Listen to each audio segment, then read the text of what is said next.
Hi, நம்ம இன்றைக்கி என்ன பார்க்க போகிறோன்னா ஹை ரிச் ப்ரோட்டீன் ரைஸ் தான் பார்க்க போகிறோம். இந்த ஹை ரிச் ப்ரோட்டீனுக்கு நம்ம என்ன செய்யணும், ரைஸ்க்கு என்ன பவுடர் ப்ரிப்பேர் பண்ணணும் அப்படின்றத பார்க்கலாம். இது வந்து ஒரு கர்நாடகா ஸ்பெஷல்.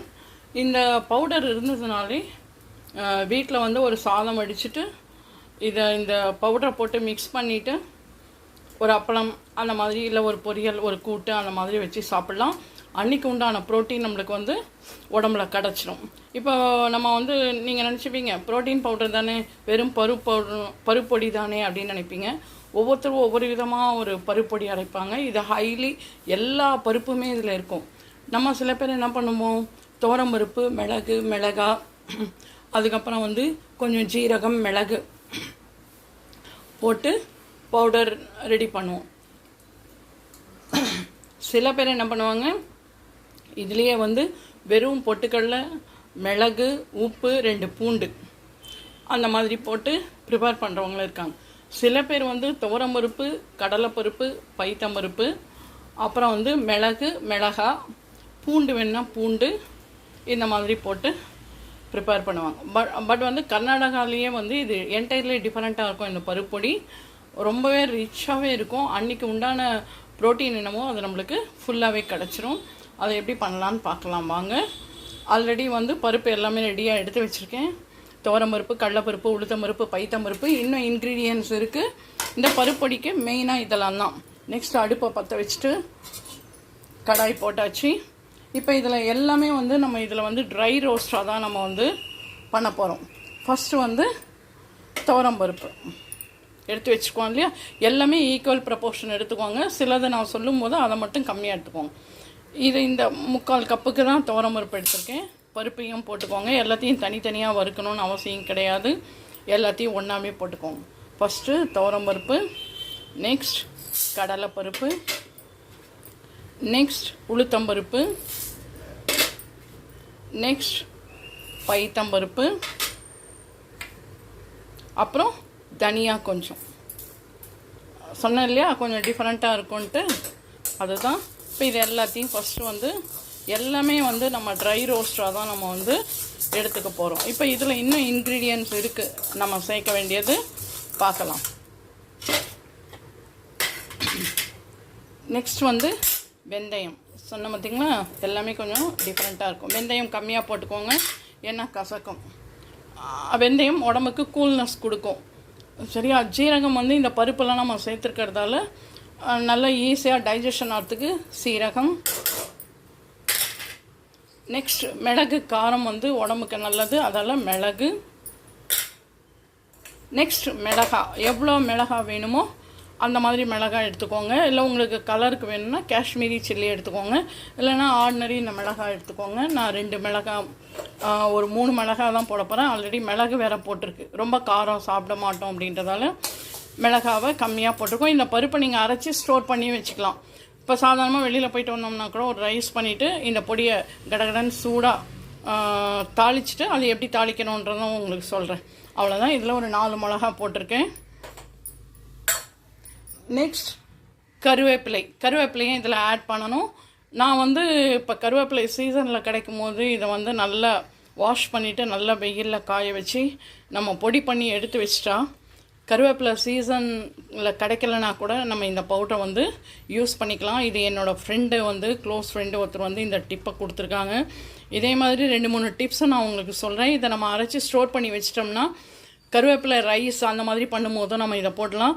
இப்போ சாம்பார் ரசம்லாம் வந்து பண்ணும்போது கருவேப்பிலையை நம்ம தூக்கி போட்டுறோம், நம்மளே தூக்கி போட்டுறோம். அந்த மாதிரி தூக்கி போடாமல் இருக்கிறதுக்கு நல்ல வசதி இந்த பொடியை போட்டோம்னா அதுலேயே நல்லா மிக்ஸ் ஆகிடும். அது மட்டும் இல்லாமல் இந்த பவுடர் இருந்ததுன்னா இதுலேயே கொஞ்சம் வெந்தயத்தையும் நல்லா மிக்ஸ் பண்ணி பொடி பண்ணிவிட்டு, செம்பருத்தி இலையும் பொடி பண்ணிவிட்டு ஒரு ஹேர் பேக்காகவும் நீங்கள் வந்து யூஸ் பண்ணிக்கலாம். ரியலி ரொம்ப நல்லாயிருக்கும். அதால் இந்த கருவேப்பிலை பொடி நான் அரைச்சி வச்சுருக்கேன் இல்லையா, அந்த பொடியும் இதில் போட்டுடுறேன். இதில் நம்மளுக்கு தேவையான அத்தனையுமே கிடைக்கும். அதுக்கப்புறம் இதுக்கு தேவையான பெருங்காயப்பொடி, இதுவும் வந்து நம்மளுக்கு வந்து வாயு தொல்லை வராமல் இருக்கிறதுக்கு இது வந்து ஹெல்ப் பண்ணும். அதால் பெருங்காயப்பொடி கண்டிப்பாக எந்த பருப்பு பொடி நீங்கள் பண்ணுறதா இருந்தாலும் பெருங்காயப்பொடி சேர்க்கணும். அப்படி இல்லையா பூண்டு சேர்த்துக்கலாம். சரியா? இந்த கருவேப்பிலை பொடி இந்த மாதிரி நீங்கள் சீசனில் எடுத்து நல்ல வெயிலில் காய வச்சு பொடி பண்ணி ஜலிச்சு எடுத்து வச்சிட்டிங்கன்னா ஒரு கருவேப்பிலை பொடி சாதம் பண்ணுறதுக்கும் ரெடி ஆகிடும். அப்புறம் கருவேப்பிலை தொக்கு பண்ணுறதுக்கு ரெடி ஆகிடும். இதில் என்ன வேணாலும் நீங்கள் செஞ்சுக்கலாம். ஹேர் பேக்காகவும் நீங்கள் யூஸ் பண்ணிக்கலாம். இந்த சீசனில் இப்போ நம்ம கடைக்கு போகும்போது வெஜிடபிள்ஸ்லாம் வாங்கும்போது நம்மளுக்கு வந்து கொடுக்குறாங்க இல்லையா, அந்த கருவேப்பிலையை வேஸ்ட் பண்ணாமல் எடுத்து இந்த மாதிரி பொடி பண்ணி எடுத்து ஸ்டோர் பண்ணி வச்சுக்கலாம். கொஞ்சம் நிறைய இருந்ததுன்னா எடுத்து முக்கால்வாசி எடுத்து ஃப்ரிட்ஜுள்ள ஸ்டோர் பண்ணி ஒரு ஏர்டைட் கண்டெய்னரில் போட்டு வச்சுக்கோங்க. மீதியை வந்து கொஞ்சம் வெளியில் வச்சுக்கோங்க. டெய்லி நம்ம சாம்பார் ரசம்லாம் பண்ணுவோம் இல்லையா, அதுக்கு இதை போட்டுக்கலாம். நெக்ஸ்ட் இதுக்கு தேவையான அளவு உப்பையும் இதிலையே போட்டுருங்க. கல் உப்பு போட்டு வறுத்து நீங்கள் பண்ணிங்கன்னா ரொம்ப நல்லாவே இருக்கும் ஃப்ளேவர். அவ்வளோதான். இது எல்லாத்தையும் நம்ம வறுத்து பொடி பண்ணிடலாம். இதுக்கு இன்னும் கொஞ்சம் ஒரு இன்க்ரீடியன்ட் சேர்க்கணும். என்ன அப்படின்னா தேங்காய். நீங்கள் சாதாரண தேங்காய் இருந்தாலும் சேர்க்கலாம், அப்படி இல்லைன்னா கொப்பரை இருந்தாலும் சேர்க்கலாம். அது உங்களோட ஆப்ஷன். நான் இன்றைக்கி இன்னும் ஒரு 15 டேஸ்லேயே காலி பண்ணிவிடுவேன் அப்படின்னா தேங்காவை நல்லா வறுத்து, இப்போ நம்ம தேங்காய் பொடி பண்ணுறோம் இல்லையா, அதே மாதிரி தான் இந்த தேங்காவையும் இதுலேயே நம்ம போட்டு பொடி பண்ணிட வேண்டியது தான். எல்லாத்தையும் வறுத்து பொடி பண்ணி வச்சிட்டோம்னா இது நம்மளுக்கு இந்த பருப்பு பொடி ரெடியாகவே இருக்கும். இப்போ ஆல்ரெடி நம்ம வறுத்து வச்சோம் இல்லையா, எல்லா பருப்பு தேங்காவையும் நல்லா வறுத்து இதில் போட்டிருக்கேன். இதில் போட்டு நம்ம அரைக்கும்போது மஞ்சப்பொடி கொஞ்சம் போட்டுக்கோங்க. அடுத்தது நம்ம ரைஸ்லாம் மிக்ஸ் பண்ணும்போது நம்ம இந்த மஞ்சப்பொடி போட வேண்டாம். சரியா? இதை வறுத்துட்டோம், மிக்சியில் போட்டுட்டோம். இப்போ பொடி பண்ண போகிறோம். பொடினா ரொம்ப நைஸாலாம் பொடி பண்ணக்கூடாது, கொஞ்சம் கோர்ஸாக. ஏன்னா அப்போ தான் அந்த சாப்பிடும்போது அந்த பருப்பை நம்ம கொஞ்சம் கடித்து சாப்பிட்ற மாதிரி நல்லாயிருக்கும். சாப்பிடும்போது செம்ம டேஸ்ட்டாக இருக்கும். சரியா? வாங்க, இதை வறுத்துட்டோம். இப்போ மிக்சியில் போட்டு அரைச்சி பொடி பண்ண போகிறோம். கொஞ்சம் கோர்ஸாக குட்டி மெலீஸ் ரவா மாதிரி அரைச்சி எடுத்துக்கலாம். இப்போ பார்த்தீங்களா, கர்நாடகா ஸ்டைல் பருப்பு பொடி தயாராச்சு. ரொம்ப வாசனையாக இருக்குது, ரொம்ப வாசனையாக இருக்குது. இப்போ வந்து நெக்ஸ்ட்டு வந்து நம்ம ரைஸ் ரெடி பண்ணிடலாம். சரியா? எவ்வளோ இதை பாருங்கள், அப்படியே அந்த மஞ்சப்பொடி போட்டோன்னே கலர் ஒரு நல்ல கலர் வந்திருக்கு இதுக்கு.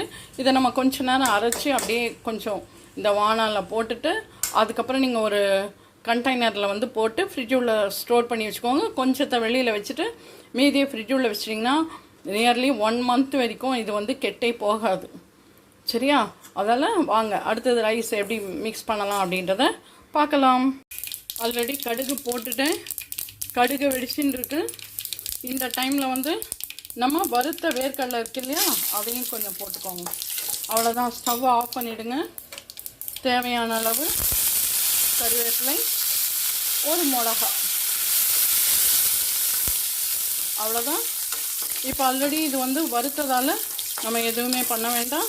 இப்போ இதில் ரைஸ் போட போகிறோம். ரொம்ப டேஸ்டியாக இருக்குங்க இந்த ரைஸு. குழந்தைங்க கூட ஈஸியாக சாப்பிட்லாம்.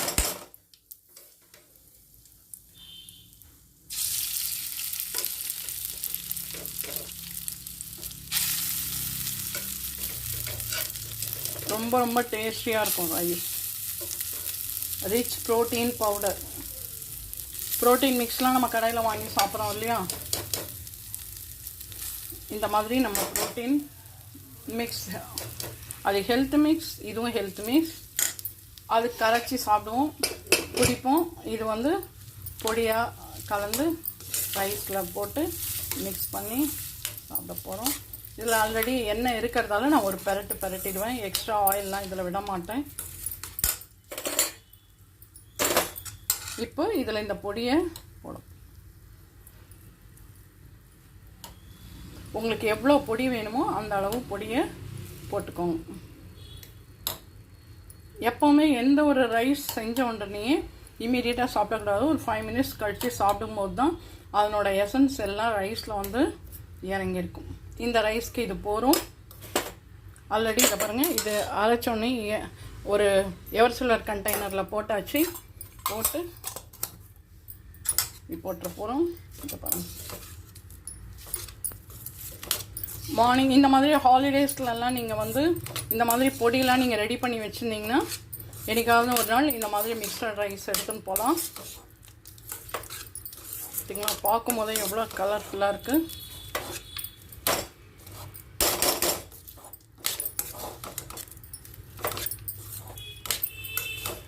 ஈக்குவலாக எல்லாத்தையும் மிக்ஸ் பண்ணி விடுங்க, இல்லைன்னா பொடி அங்கங்கே நின்று போயிடும்.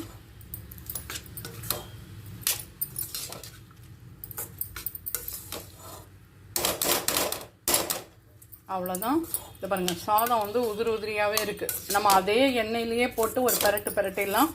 எக்ஸ்ட்ராலாம் நீங்கள் ஆயில் விடணும்னு அவசியமே கிடையாது. அவ்வளோதான். இது ஜஸ்ட் இந்த மாதிரி ஒரு ப்ரெஸ் பண்ணி ஜஸ்ட் ஒரு 5 மினிட்ஸ் வச்சுட்டோன்னு வச்சுக்கோங்க. இந்த ரைஸ் வந்து எல்லாத்தையும் அப்படியே அப்சர்வ் பண்ணிக்கும். ரொம்ப ரொம்ப டேஸ்ட்டாக இருக்கும். இதே மாதிரி நீங்களும் உங்கள் வீட்டில் செஞ்சு பார்த்து சாப்பிட்டுட்டு எப்படி இருக்குன்னு சொல்லி லைக் பண்ணுங்கள், ஷேர் பண்ணுங்கள், கமெண்ட் பண்ணுங்கள். மறக்காமல் இது வரைக்கும் நம்மளோட சேனலை சப்ஸ்கிரைப் பண்ணாதவங்க சப்ஸ்கிரைப் பண்ணுங்கள். இதே மாதிரி ஒரு நல்ல ரெசிபியோட அடுத்த vlogல உங்களை மீட் பண்ணுறேன். பாய், டேக் கேர்.